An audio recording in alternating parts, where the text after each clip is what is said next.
So Zubeen গাৰ্গে north east ফেষ্টিভেলৰ কাৰণেই গৈছিলে, শ্যামকানু মহন্তৰ কাৰণেই গৈছিলে, দ্যাটছ ভেৰি ক্লিয়াৰ মোৰ চকুত। আৰু শ্যামকানু মহন্তৰ এতিয়া কথা সলাই লাভ নাই। আৰু তো গ'ল, তেওঁৰ কাৰণে গ'ল। আৰু শ্যামকানু মহন্ত প্লাছ জুবিন গাৰ্গ মেনেজমেণ্টৰ আটাইতকৈ ডাঙৰ বিফলতা, জুবিন গাৰ্গ মেনেজমেণ্ট আগৰ পৰাই বিফল মেনেজমেণ্টৰ ক্ষেত্ৰত। মই নিজে শ্ব' কৰিছোঁ 3 বছৰ, মই জানো। সিদ্ধাৰ্থ শৰ্মা অভদ্ৰ মানুহ, আমাৰ লগত অভদ্ৰামি কৰে। আই ডোণ্ট ন' চবৰ লগত অভদ্ৰামি কৰে নে নকৰে। ছোৱালীকেইজনীৰ লগত বিশেষকৈ বস্তু পেলনীয়া বস্তুৰ নিচিনা আমাক ট্ৰিট কৰে। মানে আমি হয়তো ৰাস্তাত পৰি থকা পাগল মানুহ এটাকো ইমান বেয়া ট্ৰিট নকৰোঁ। সিদ্ধাৰ্থ শৰ্মা ট্ৰিটমেণ্ট আমাৰ প্ৰতি যেনেকুৱা, গতিকে সিদ্ধাৰ্থ বিৰাট অসভ্য অভদ্ৰ মানুহ। গতিকে সেইটো তাৰ ফেইলিয়াৰ এজ এ হিউমেন, আৰু এজ এ মেনেজমেণ্ট তাৰ ফেইলিয়াৰ, বিকজ সি ক্লিয়াৰলি কয়, মই অকল জুবিন গাৰ্গক চিনি পাওঁ, তহঁতে আছ আই ডোণ্ট কেয়াৰ, নিজৰটো নিজে চাবি। জুবিন গাৰ্গ বেণ্ডত এটলিষ্ট আমাক জুবিন গাৰ্গে মেনেজ কৰিছিলে, সিদ্ধাৰ্থ শৰ্মাৰ তাত কোনো ভূমিকা নাছিলে। আৰু তো সিদ্ধাৰ্থ শৰ্মা মেনেজমেণ্টৰ ক্ষেত্ৰত আগৰ পৰাই বিফল মোৰ চকুত। আমাৰ প্ৰত্যেকজনী ছোৱালীৰে চকুত, এটলিষ্ট মোৰ আৰু শতাব্দী বৰাৰ চকুত Siddhartha Sharma as a manager he is a failure. Okay, so' মই বা কোনো মানুহ হ'লেও জুবিন গাৰ্গ এজন ইণ্টাৰনেশ্যনেল এটা ইণ্টাৰনেশ্যনেল জেগাত পাৰফৰ্ম কৰিবলৈ গৈছে, তো মই খেয়াল ৰাখিলোঁ হয়, যিহেতু তেওঁ বেমাৰী, সুস্থ মানুহ এজনৰো মেডিকেল ছিকিউৰিটিৰ ক্ষেত্ৰততো খেয়াল ৰাখিলোৱে হয়, কিন্তু জুবিন গাৰ্গ যিহেতু বেমাৰী মানুহ, তেওঁৰ ক্ষেত্ৰত বেছিকৈ সেই বস্তুটো কৰিলোঁ হয়। কিন্তু সিদ্ধাৰ্থ শৰ্মাৰ সেইটো মূৰত নেখেলালে। হয়তো মেবি পইচা বেছিকৈ যাব তেওঁৰ আৰু শ্যামকানু মহন্তৰ, হয়তো হেডেক বেছি হ'ব, সেইটো কাৰণে ইমানখিনি নকৰিলে, লাইটলি ল'লে। গতিকে মানুহখিনি যিহেতু নমৰে আৰু এনেকৈয়ে বাচি থাকিব বুলি ভাবি লৈ হয়তো নকৰিলে কামখিনি। গতিকে দেখি পিনে যিমানখিনি অনুমান কৰিছোঁ, দেখকৈ মেনেজমেণ্টৰ বিফলতা। আৰু যিদিনাখনে পাৰফৰ্মেঞ্চ আছিলে, তাৰ মানে এই ঘটনাটো ঘৰাৰ আগদিনাখন শেখৰাৰ ষ্টেটাছ হওক, সিদ্ধাৰ্থ শৰ্মাৰ ষ্টেটাছ ষ্টৰি হওক, দেখিছিলোঁ বিয়েৰৰ বটলৰ ফটো, মদ খাই থকা পৰিৱেশ এটা। ঠিক আছে, তহঁতিও মানুহ হয়, তহঁতি বাহিৰলৈ গৈছ, এনজয় কৰিবলৈ গৈছ, সেইটো কাৰণে 3 দিন আগত গৈছ, কাৰণ বাকী আৰ্টিষ্টে 19 তাৰিখে গৈ পাইছে। তহঁতি 3 দিন আগত গৈছ, গম পালোঁ, এনজয় কৰিবই গৈছ। তহঁতি যদি জান যে নিজেও এনজয় কৰিবি, অকল জুবিন গাৰ্গক চাবলৈ তহঁতি মানুহ নিব লাগিছিলে। ঠিক আছে, সেইটো নিব লাগিছিলে, কাৰণ তহঁতি যদি জান নিজে মদ খাই পেল হৈ থাকিবি, তহঁতি নিব লাগিছিলে সেই বস্তুটো। তো প্ৰথম দিনাখনেই মোৰ খং উঠিছিলে যে ইহঁতে নিজে মদ খাই উৎপাত কৰিছে যদি এইজনৰ বা কি হৈছে ভগৱান জানে। এইজনৰতো কি হ'ল আমি জানিলোৱেই। তো তেওঁলোকে প্ৰথমৰ পৰা সেইটো আছিলে। তাৰপিছত বহু ৰাতিলৈ বুলি মই ভাবিছোঁ, বহু ৰাতিলৈ মদ খাই ফূৰ্তি কৰিছে, উৎপাত কৰিছে। পিছদিনাখন মই যিটো শুনিলোঁ, কথা পাতি গম পালোঁ, 12টা-1টা বজাৰ ভিতৰত তেওঁলোকে সেই জেগাটোত গৈ পাইছিলে নে ওলালে বুলি ক'লে পাহৰিলোঁ। জুবিন গাৰ্গে আগদিনাখন মদ খাইছে, গোটেইখিনিয়ে মদ খাইছে। জুবিন গাৰ্গ অসুখীয়া মানুহ, তেওঁক ৰেষ্টৰ প্ৰয়োজন আছিল। তেওঁ খাই মেলি শুওঁতে কথা পাতি শুওঁতে তেওঁ বহুত দেৰি লগায়। পাৰ্চনেল এক্সপিৰিয়েঞ্চৰ পৰা কৈছোঁ, চবকে বহাই ল'ব, লেকচাৰ দি টোপনি নলগালে বেলেগকো শুবলৈ নিদিয়ে। গতিকে তেওঁ আই এম প্ৰিটি চিয়'ৰ যে তেওঁ সেইদিনাখনে সেইটোৱে কৰিছিলে। গতিকে তেওঁৰ শোৱা টাইমটো বহুত কমিছে। মানুহজনী যেতিয়া শুৱে 10, 12, 13, 14 ঘণ্টা শুৱে। তেওঁ যদি 12টাৰ পৰা 1টা বজাৰ ভিতৰত যদি ঘৰৰ পৰা মানে হোটেলৰ পৰা ওলাই সেই জেগাটোলৈ গৈছে, তাৰমানে তেওঁ বহুত কম টাইম হৈছে সেইটো। দেন জুবিন গাৰ্গ বহুত পাৰ্টিকুলাৰ হয়, তেওঁ কি মদ খাইছে ক্ষেত্ৰত। তেওঁ অকল হুইস্কি খায়, হুইস্কিও পাৰ্টিকুলাৰলি ব্লেক এণ্ড হোৱাইট। তেওঁ বেলেগ মদ নাখায়, আৰু যিটো সময়ত তেওঁ ভুলক্ৰমে বেলেগ মদ খাইছে, লগৰ লগত পৰি, লগৰ মানুহে এপ্ৰ'চ কৰাৰ পিছত বা কোনোবাই গিফ্ট দিয়া বুলি, সেইটো সময়ত এপেক বা দুপেক খোৱাৰ পিছত জুবিন গাৰ্গৰ অৱস্থা অতি শোচনীয় হৈ পৰে। জুবিন গাৰ্গে ক'ব নোৱাৰে তেওঁ কি কৰি থাকে, কাৰণ তেওঁ হেণ্ডেল কৰিব নোৱাৰে, কাৰণ তেওঁ অকল হুইস্কি খায়, অকল ব্লেক এণ্ড হোৱাইট খায়। চ' ছিংগাপুৰত হয়তো তেওঁৰ এই বস্তুটো সলনি হৈছে, তেওঁ বেলেগ মদ বেলেগ কিবা খাইছিলে। আৰু অভিয়াছলি চবতে আৰু চব বস্তু মেবি পোৱা নাযায়, মোৰ মদৰ বিষয়ে একো জ্ঞান নাই, গতিকে মই নাজানিম দেই এইটো কথা। তো তাত তেওঁ খেলি মেলি কৈছে, অভিয়াছলি তাৰ নিচাটো বেলেগ হ'ব। দেন পিছদিনাখন গম পালোঁ বিয়েৰ খাইছে জুবিন গাৰ্গে। মই জনাত বিয়েৰ খোৱা মই জুবিন গাৰ্গক দেখা নাই। তেওঁ মোক এতিয়াও কয়, মই যেতিয়া কওঁ পেটটো ওলাইছে, তুমি পেটুৱা হৈছা বুলি যেতিয়া কওঁ, সেই নহয়, 2 বছৰ 3 বছৰ আগতে এদিন বিয়েৰ খাইছিলোঁ, পেটটো ওলাই থাকিল। তেওঁ সেইটো ডাইলগ দিয়ে। গতিকে তেওঁ বিয়েৰ মই জনাত নেখায়, ইমান সঘনাই। ঠিক আছে, তাত খালে গম পাইছোঁ, কিন্তু একেটাই কথা, তেওঁ যিহেতু অভ্যাস নাই, তেওঁ নোখোৱা বস্তু এটা খুৱাব নালাগিছিল, খাই নথকা বস্তু এটা। তাৰপিছত নিচাত থাকিলে মানুহজনে কিবা কৰি ফুৰে, সেইটো তেওঁ বুলি নহয়, আপুনি ময়ো কিবা কৰিম নাজানো। তাত পানীত ডুবি মৰাৰ, মদ খাই যদি মই পানীত ডুবো, ময়ো আজি 100% ডুবি মৰিম, যদি মোক কোনো মাৰোঁ বুলি নামাৰেও। গতিকে এইখিনি বস্তু খেয়াল ৰাখিব লাগিছিলে। ভিডিঅ'টোত যি দেখিছোঁ, সিদ্ধাৰ্থ শৰ্মাই অলৰেডি নাৱত গৈ নাও চলাই আছে, শেখৰ দা অলৰেডি তলত আছেই, তাৰপিছত জুবিন গাৰ্গ নামিছে। গতিকে তাত চাবলৈ তেওঁক নাছিল। অমৃতপ্ৰভা মহন্তই কোৱা মতে তেওঁ অলৰেডি ওপৰত গৈ লগৰ বেলেগ এজনী ছোৱালীৰ লগত তেওঁ প্ৰাকৃতিক দৃশ্য উপভোগ কৰি আছিলে, নেচাৰ তাৰ ফটো উঠি বোলে যি হওক আৰু নতুন জেগা এটা দেখি এক্সাইটমেণ্ট হয়, মোৰো হ'ল হয় চাগে। মই গৈছোঁ তেওঁৰ লগত বহুত নতুন নতুন জেগাত, মই ষ্টিক কৰোঁ বাৰু তেওঁৰ লগত, কাৰণ মই বৰ বেছি ঘূৰি ফুৰি ভাল নাপাওঁ, মই ইণ্ট্ৰভাৰ্ট হয়, সেইটো মোৰ পাৰ্চনেল চইচ। তাই গৈছিল, তাইৰ সেইটো নিজৰ চইচ, তাইৰ দায়িত্বও নাছিল, মেনেজমেণ্টৰ হয়, আৰু মেনেজমেণ্টৰ দায়িত্ব হয় বুলি সিদ্ধাৰ্থে নিজে কয়। গতিকে দেখিছোঁ সিদ্ধাৰ্থ শৰ্মা আগত গৈ অলৰেডি নাও খেলাত ব্যস্ত, কোনোবাই পিছফালৰ পৰা কৈছে বৈঠা মাৰো বুলি। গতিকে বহুত ধুনীয়া এটা পৰিৱেশ আছিল। তাত গৈ পিনে তেওঁ যেতিয়া পানীত ডুবিছে, তেওঁক কমপ্লিটলি অকল জুবিন গাৰ্গক মনিটৰ কৰাকৈ তাত কোনো মানুহ নাছিলে। গতিকে ইয়াত পৰিকল্পিত হত্যাকাণ্ড বুলি মই ক'বই নাযাওঁ, ইয়াত কেয়াৰলেছনেছৰ কাৰণে মানুহটো মৰিলে। মানুহটো নিজক লৈ বহুত কেয়াৰলেছ হয়। তাত গৈ থকা মানুহকেইটা ফূৰ্তিত ছিংগাপুৰ বুলি অতি ভাহি ইমান কেয়াৰলেছ হৈ গ'ল। ইয়াত যোনে শেখৰ দাই এতিয়া সিদ্ধাৰ্থৰ কথা কৈ যিমান চেটছ ভাইৰেল নকৰক কিয়, অমৃতপ্ৰভা এতিয়া যিমান যি নকৰক কিয়, আজি সন্দীপন গাৰ্গ আহিও পিছত যি নকওক, সিদ্ধাৰ্থ শৰ্মা আহিও যি নকওক, মানুহটো ঘূৰি নাহে। প্ৰথম কথা, ডিপ ডাউন দে ন' যে তেওঁলোকৰ কেয়াৰলেছনেছৰ কাৰণে মৰিছে। মই এইটো নাই কোৱা, তেওঁলোকৰ ইমান দম নাই কাৰোৱে যে জুবিন গাৰ্গক ক'বালৈ নি মাৰি পেলাব, মাৰিম বুলি ইণ্টেনশ্যন তেওঁলোকে নিয়া নাই। I am very clear about that, ঠিক আছে। কিন্তু তেওঁলোকে জানে, তেওঁলোকে ইমান দিনে জুবিন গাৰ্গক এলা পেচা মানুহ টাইপ ট্ৰিট কৰি আছিল, আৰু বাহিৰত যোৱাৰ লগে লগে জুবিন গাৰ্গ নৰ্মেল মানুহ হৈ গ'ল। আৰু ক'ত জুবিন গাৰ্গ, অসমতেই চাগে মনত থাকে যে হি ইজ জুবিন গাৰ্গ, বাহিৰত যোৱাৰ লগে লগে পাহৰি গ'ল যে হি ইজ জুবিন গাৰ্গ। গতিকে সেইটো কাৰণে without medical team, without security, আজি কোনোবাই গুলিয়াই মাৰিব পাৰিলে হয় জুবিন গাৰ্গক, হয় নাই, শত্ৰুতা থাকে, একো ছিকিউৰিটি নাছিল। তেতিয়া সেই একেটাই গাফিলতি মেনেজমেণ্টৰ, ইনকেপেবল, নিজকে এনে অভদ্ৰ মেনেজাৰ কেতিয়াও কেপেবল হ'ব নোৱাৰে ন। মই দেখিছোঁ, আমি যেতিয়া মনগীতত আফটাৰ পাৰ্টি চলি থাকে, লেকচাৰ চলি থাকে, মই দেখিছোঁ অংগৰাগ পাপন মহন্তৰ লগত বাদশাহ তালুকদাৰ কেনেকৈ লাগি থাকে, তাত বিৰাট বেলেগ এটা মাহল হৈ থাকে। কিন্তু মই দেখিছোঁ বাদশাহ তালুকদাৰ মেনেজাৰ বুলি মই তেওঁকে দেখিছোঁ, তেওঁ কেনেকৈ থাকে মানুহৰ লগত। গতিকে বন্ধ কৰা। গতিকে ইয়াততো সিদ্ধাৰ্থ শৰ্মাক দেখিলোঁ মেনেজাৰৰ নামত, মেনেজমেণ্টৰ নামত কি কৰিছে।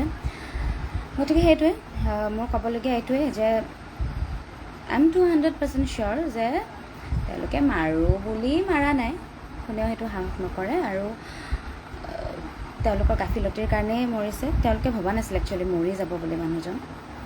আৰু যিহেতু জুবিন গাৰ্গে সিদ্ধাৰ্থ আৰু শেখৰক সাঁতোৰা শিকাইছে, গতিকে তেওঁলোকে ভাবিছিল যে জুবিন দাইটো পাৰে, সাঁতুৰিব পাৰিব। কিন্তু পাহৰি গ'ল যে মানুহজনৰ বেমাৰ, সেই 2020 মানৰ পৰাই আই গেছ পাহৰি গ'ল যে মানুহজন অসুস্থ, পাহৰি গ'ল মানুহজন নিচাত আছে, কাৰণ নিজে তেওঁলোকে ক'ব নোৱাৰা হৈ আছে। গতিকে তেনেকুৱা ধৰণৰে কথা আৰু কিনো ক'ম। গতিকে এই কাৰোবাৰ অলপ ফূৰ্তিৰ কাৰণে ইমান ডাঙৰ মানুহ এটা হেৰাই দিলোঁ, তেওঁলোকে বুজি নাপালে ইমান ডাঙৰ মানুহ এজনক হেৰুৱালোঁ আমি। আৰু গোটেইবোৰ বিৰাট পজিটিভ জুবিন গাৰ্গক লৈ অসমত বেলেগে কাঢ়ি নিব বুলি। তাত যিহেতু তেওঁলোকে জানিছিল তেওঁলোকৰ পৰা এটেনশ্যন লৈ যোৱা মানুহ বেলেগ নাছিল, গতিকে তেওঁলোকে হ'ব এতিয়াতো কোনো ওচৰত নাই, তই যি কৰ কৰি থাক, এনেকুৱা টাইপ হৈ গ'ল। জানো ন চবকে ইমান দিন পাইছোঁ, তিনিটা বছৰ জুবিন গাৰ্গক পাইছোঁ, তেওঁলোককো সমানেই পাইছোঁ।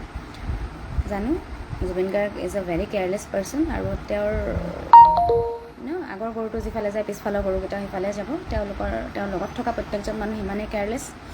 আৰু জুবিন গাৰ্গ অহংকাৰী নহয়, সেই মানুহকেইটা বহুত অহংকাৰী, পজেচিভ। জুবিন গাৰ্গক লৈ পজেচিভনেছতে মৰিলে। ভালপোৱা থাকিলে নিজক পাহৰি সেই মানুহটোৰ প্ৰতি কেয়াৰফুল হৈ থাকিল হয় ন। ছিংগাপুৰ নহয়, আজি তুমি য'ত লৈ যোৱা, স্বৰ্গত লৈ যোৱা, তুমি জুবিন গাৰ্গৰ কেয়াৰ ল'বলৈ গৈছা, তুমি জুবিন গাৰ্গৰ কেয়াৰে ল'বা, তুমি তাত মতলীয়া হৈ নাথাকা, মই যিমান দূৰ জানো। গতিকে যদি কাৰোবাৰ কেয়াৰলেছনেছত কোনোবা মৰিলে, কিবা ধৰণৰ গোচৰ ৰুজু কৰিব পাৰি, কিবা তদন্ত কৰিব পাৰি, কিবা শাস্তি দিব পাৰি, মই সেইখিনি হোৱাটো বিচাৰোঁ। আৰু কথা পাতি যিমান দূৰ গম পালোঁ তাত থকা মানুহৰ সৈতে, ৰিপৰ্ট মানে যিহেতু এজন মানুহে জুবিন গাৰ্গৰ লগত যাবলৈ এলাউ কৰিছিল হস্পিটেললৈ বা ৰিপৰ্ট বনাবলৈ, অকল সিদ্ধাৰ্থ শৰ্মা গৈছিল, যিটোক মই ভগৱানে আহি ক'লেও বিশ্বাস নকৰোঁ, সেয়াই অভদ্ৰ মানুহটোক, এৰগেণ্ট মানুহটোক। গতিকে হৈ গ'ল, জুবিন গাৰ্গ ঢুকাল জুবিন গাৰ্গ, এতিয়া আৰু লাভ নাই। জুবিন গাৰ্গ হয় তেওঁৰ আত্মাটোৰ কাৰণে, তেওঁৰ শৰীৰটোৰ কাৰণেতো নহয়। গতিকে আমি সকলোৱে মেণ্টেলি ষ্ট্ৰং হ'ব লাগিব আৰু ক'ব লাগিব যে পষ্টমৰ্টেম কৰাৰ পিছত বডিটো চাবলৈ কষ্ট হয়, গম পাইছোঁ, কিন্তু সেই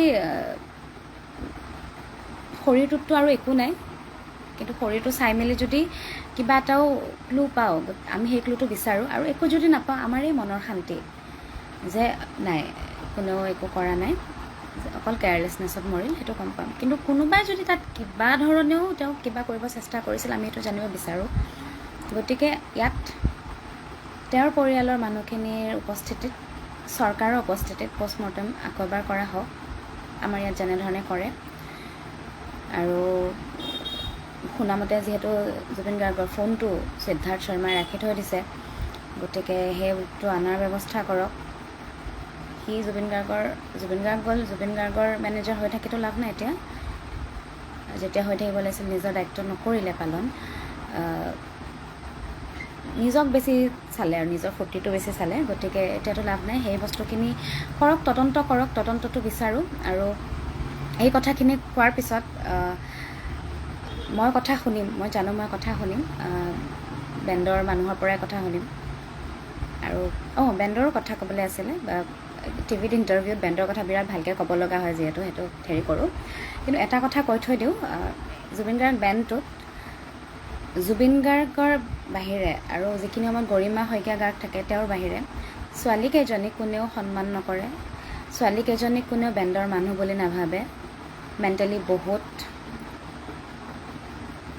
অদৰকাৰী কথা কয়, মেণ্টেলি আমাক বহুতবাৰ টৰ্চাৰো কৰে, ডেটছ ট্ৰু। আৰু জুবিন গাৰ্গ কোনো নহয় তেওঁলোকৰ আগত, কাৰণ তেওঁলোকে সদায় মন্তব্য দিয়ে যে আমি গান গাবই নাজানো, এনে কঢ়িয়াই ফুৰিছে আৰু জুবিন গাৰ্গে তেনেকুৱা ধৰণৰ মন্তব্য তেওঁলোকৰ পৰা শুনো। অভিয়াছলি ষ্টেজত যেতিয়া চাউণ্ডটো বটলা পাম, গামো বটলাই, ঠিক আছে, চাউণ্ডত কিমান প্ৰব্লেম পায় সেই বস্তুটো বাকী মিউজিচিয়ানসকলেও জানে, নকয় আৰু বহুত কিবা কিবি কথাত। মই আগতেও কৈছোঁ, মোৰ নেচাৰটোৱে হয় ষ্ট্ৰেইট ফৰৱাৰ্ডকৈ কথা কোৱা, যাৰ কাৰণে বহুত মানুহে বহুত সময়ত মোক অভদ্ৰ বুলিও ভাবক, মোৰ একো কথা নাই। কিন্তু মই সদায় এই বস্তুটো আগৰ পৰাও কৈ আহিছিলোঁ, এতিয়াও ক'ম, আৰু যদি মই ঠিকে থাকোঁ আগলৈও ক'ম, ঠিক আছে। আৰু কথাটো হ'ল, এতিয়া মইতো বহুত দেৰিকৈ কৈছোঁ, আমাক সকলোকে বিচাৰ লাগে, পষ্টমৰ্টেমৰ কথাটো অলৰেডি বহুতে কৈছে, সেইখিনি হওক। আৰু এতিয়া ৰাইজৰ মাজলৈ আহিছোঁ, ৰাইজৰ মাজৰ বহুতে গৰিমা শইকীয়া গাৰ্গৰ ওপৰত কিছু অদৰকাৰী কথা কৈ আছে। অভিয়াছলি গৰিমা শইকীয়া গাৰ্গে যেতিয়া সিদ্ধাৰ্থ শইকীয়াক একো নক'বলৈ আহ্বান জনাইছে, সেইটোত ময়ো বিৰাট কি ক'ম আৰু, মোৰ মূৰটো বিৰাট বেয়া হৈছে। কিন্তু গৰিমা শইকীয়া গাৰ্গৰ এতিয়া বৰ্তমান চিন্তা কৰাৰ হয়তো সিমানখিনি হেৰি নাই, তেওঁক যিটো ক'বলৈ কোৱা হৈছে তেওঁ সেইটোকে কৰিছে, কাৰণ তেওঁ সকলোকে মৰম কৰে জুবিন গাৰ্গৰ নিচিনাই, জুবিন গাৰ্গৰ পত্নী জুবিন গাৰ্গৰ নিচিনাই, তেওঁ সকলোকে মৰম কৰে, সকলোকে বিশ্বাস কৰে জুবিন গাৰ্গৰ নিচিনাই। গতিকে তেওঁ জানে সিদ্ধাৰ্থে যিখিনি ভাল কাম কৰিছে সেইখিনিৰ কাৰণে তেওঁ সিদ্ধাৰ্থক ছাপৰ্টো নহয়, ঠিক আহিব দিছে আৰু ল'ৰাটোক, সেইটো কথাত মই বেয়া পাইছোঁ। কিন্তু এই কিবা তেওঁ ভালকৈ ওলাই মেলি পৰিপাটিকৈ যোৱাৰ বাবে তেওঁক থকা সৰকা কৰিছে, কথা শুনাইছে, তেওঁৰ চৰিত্ৰক লৈ কিবা কিবি কৈছে, বা তেওঁ এতিয়া ছ'চিয়েল মিডিয়াত আহি বা নিউজ চেনেলত কিয় বাইট দিয়া নাই, তদন্ত হ'ব লাগে বুলি ব্লা ব্লা ব্লা এইবোৰ ক'ব। প্ৰথম কথা, জুবিন গাৰ্গৰ ফেমিলিটো অকল জুবিন গাৰ্গেই নাই, বেলেগ মানুহো আছে, তেওঁলোকেওতো কথা কোৱা নাই, কাৰণ কোনো কথা কোৱা পৰিস্থিতিত নাই। গতিকে গৰিমা শইকীয়া গাৰ্গ আৰু তেওঁৰ ফেমিলিটোক ইমান প্ৰেছাৰ নিদি অকণমান সন্মান কৰিবলৈ শিকক, কাৰণ জুবিন গাৰ্গে নিজৰ পৰিয়ালটোক সময় নিদিব পাৰে, সন্মান সদায় দিছিল, মৰম সদায় দিছিল, ঠিক আছে। গতিকে আপোনালোকে যদি সঁচাকৈ জুবিন গাৰ্গক ইমানটো মানুহ ভাল পায়, এটলিষ্ট সন্মান দিবলৈ শিকক, গম পাইছে। তেওঁলোকক অপমান কৰা মানে জুবিন গাৰ্গক অপমান কৰা। ইভেন তেওঁ আমাকো বহুত মৰম কৰিছিল, আমাকো এতিয়া মানুহে 10টা কথা ক'ব পাৰে, তেতিয়াও জুবিন গাৰ্গে বেয়া পাব। জুবিন গাৰ্গে সদায় আমাক, গৰিমাবৌ ফেমিলিটোক মৰমত ৰাখিছিল, সন্মানত ৰাখিছিল, প্ৰটেক্ট কৰি ৰাখিছিলে। গতিকে মানুহবোৰে সেইখিনি মানে কাণ্ডজ্ঞান ৰাখি কথা কওক, কাক কেনেকৈ কি ক'ব লাগে। হয়, গম পাইছোঁ, চবৰে দুখ লাগিছে, খং উঠিছে, মোৰো উঠিছে, ময়ো হয়তো এই লাইফটোত বহুত উল্টা পুল্টা কথা কৈছোঁ, কিন্তু কথাটো হ'ল অলপমান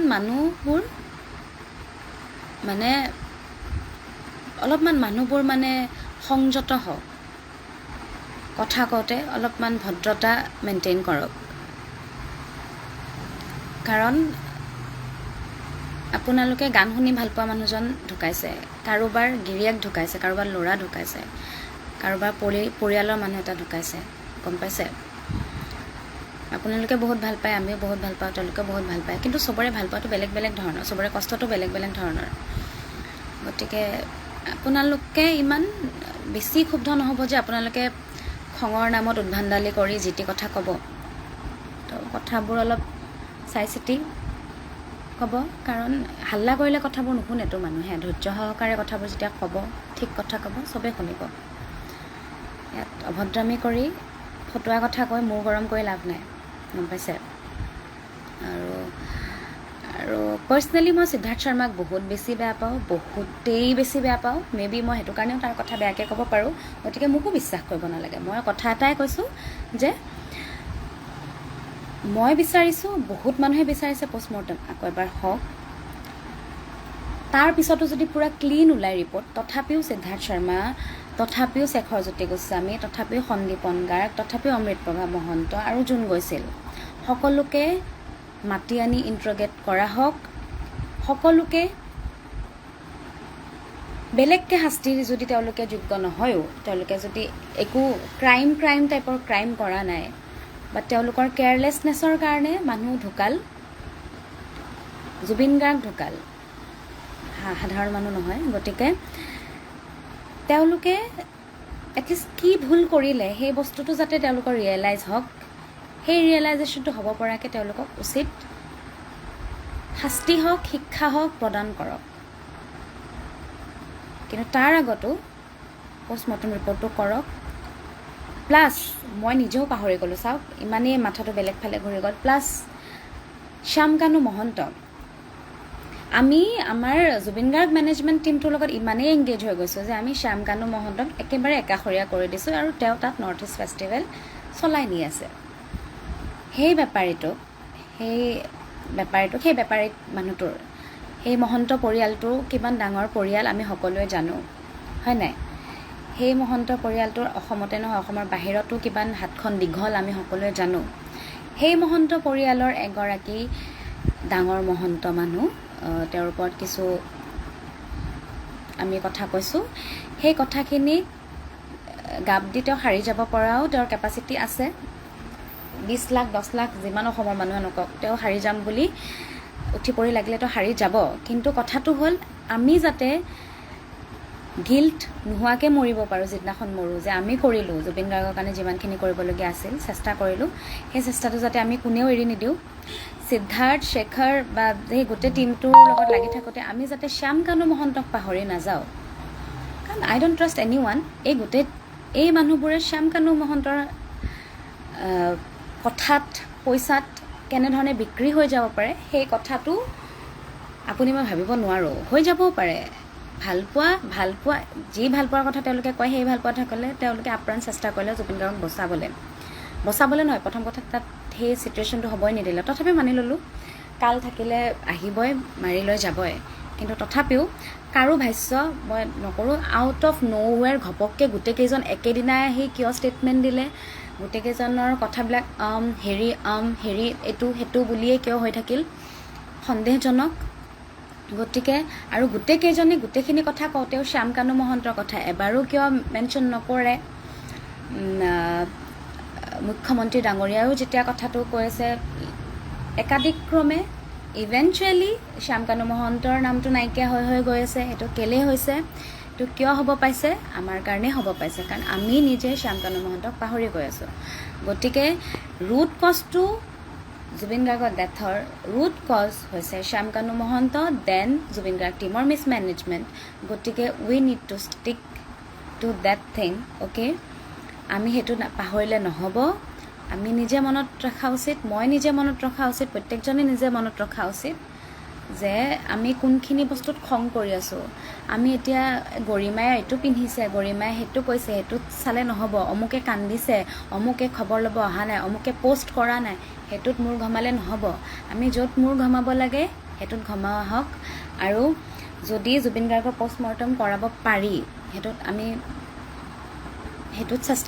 গুৰুত্ব দিয়া উচিত। আৰু যদি সেইটো কাৰণে কিবা কাৰণে আমি তেওঁক আকৌ এবাৰ চাব নাপাওঁ, আমি সেইটো ছেক্ৰিফাইচ কৰিব লাগিব। গতিকে কথাটো হ'ল, ইন শ্বৰ্ট, আমি গোটেইকেইজনৰ ওপৰত তদন্ত হোৱাটো বিচাৰোঁ, ইনক্লুডিং শ্যামকানু মহন্ত আৰু জুবিন গাৰ্গৰ পষ্টমৰ্টম আৰু এবাৰ হোৱাটো বিচাৰোঁ। আৰু মানুহবোৰে দুখী হৈ অভদ্ৰ নোহোৱাটো বিচাৰোঁ। গৰিমা শইকীয়া গাৰ্গ বা জুবিন গাৰ্গৰ ফেমিলিক বা জুবিন গাৰ্গৰ আত্মীয় স্বজন বা আমাকো, আমি তেখেতৰ বেণ্ডৰ মেম্বাৰ আছিলোঁ, যিহেতু আমিও পৰিয়াল আছিলোঁ, আমাক সকলোকে অদৰকাৰী কথা কৈ মেণ্টেলি হেৰেছ কৰাটো নিবিচাৰোঁ। মানুহবোৰ সংযত হৈ সুস্থ মগজুৰে চিন্তা কৰি মানুহে কথা কোৱা আৰু কাম কৰাটো বিচাৰোঁ। আৰু চৰকাৰক, হিমন্ত বিশ্ব শৰ্মাক এটা অনুৰোধ কৰিব বিচাৰিছোঁ যে আপুনি বহুতখিনি কৰিছে, এতিয়াও বহুতখিনি কৰিবলৈ বাকী আছে, যিখিনি বাকী আছে সেইখিনি কৰক। আপোনাৰ ওপৰত ৰাইজে বিশ্বাস কৰিছে, আপুনি সেই বিশ্বাসটো নাভাঙিব। আৰু ইফ পচিবল, নাজানো, ডক্টৰে জানিব, যদি পষ্টমৰ্টম কৰাব পাৰি প্লিজ কৰাওক। আৰু যদি এইটো মাৰ্ডাৰ আছিল তেন্তেতো বেলেগকৈ শাস্তি হ'ব। যদি একো নাছিলোঁ, অকল যদি কেয়াৰলেছনেছতে মৃত্যু হৈছে, তথাপিও এই মানুহকেইজনক উচিত শিক্ষা, শাস্তি বুলি নকওঁ, উচিত শিক্ষা এটা দিয়া হওক অসমৰ ৰাইজৰ ফালৰ পৰা, চৰকাৰৰ ফালৰ পৰা, যাতে এই মানুহকেইজনে গম পায় যে তেওঁলোকে কি কৰি থৈ গ'ল।